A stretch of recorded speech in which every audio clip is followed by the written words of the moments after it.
Joining me now is Environment Editor at the Australian newspaper, Graham Lloyd.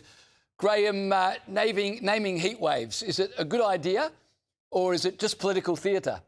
Well, it's really the continuation of a long campaign to catastrophise the weather. I guess we could call the first one sunny, and that would be naming where the heat's coming from. But in a way, it's more serious than that, because we're saying now, look, we've got these dreadful runs of hot weather. The last time this happened was all 2019, so truly unprecedented, and people should be scared. It is designed to scare people, and it's designed to tell them that they shouldn't be exposed to hot weather. They should be air conditioned. They should have every facet of their life controlled, and the government can take care of that for you. So there is an insidious side to it. We're going to reclassify the impact of hot weather on the death figures, because there's been an embarrassment that the figures don't make it sound serious enough. So now the push is that, well, if someone dies while the weather was hot, they probably died from the hot weather. Who knows where this goes, but you can guarantee it goes towards people submitting to the state and having to pay for it. Well, Greens leader Larissa Waters has taken to Twitter shouting that Australia is, quote, the hottest place on earth right now. She's blaming coal and gas, of course, saying coal and gas companies should pay for the damage. I don't want to get scientific, Graham, but it's January, and in January it's winter in the Northern Hemisphere.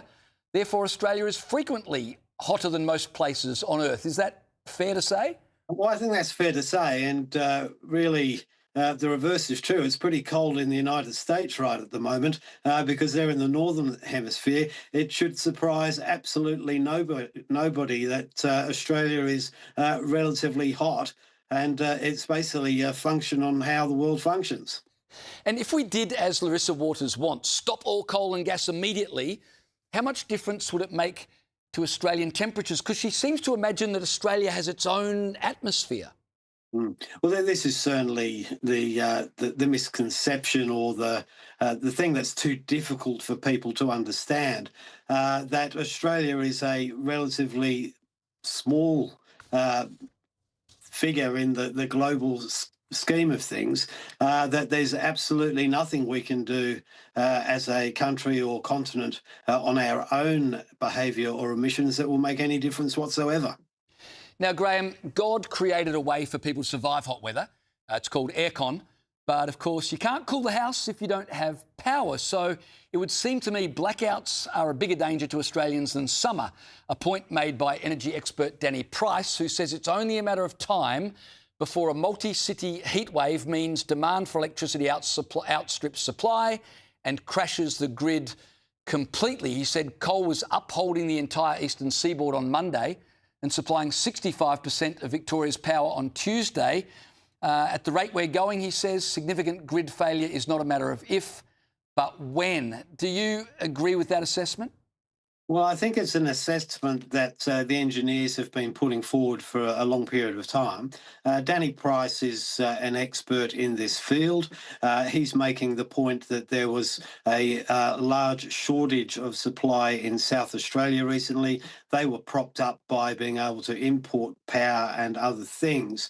And if we are to have these heat waves, and they happen to occur in several places at once in the major population centres, we are going to run out of supplies, and we will have blackouts.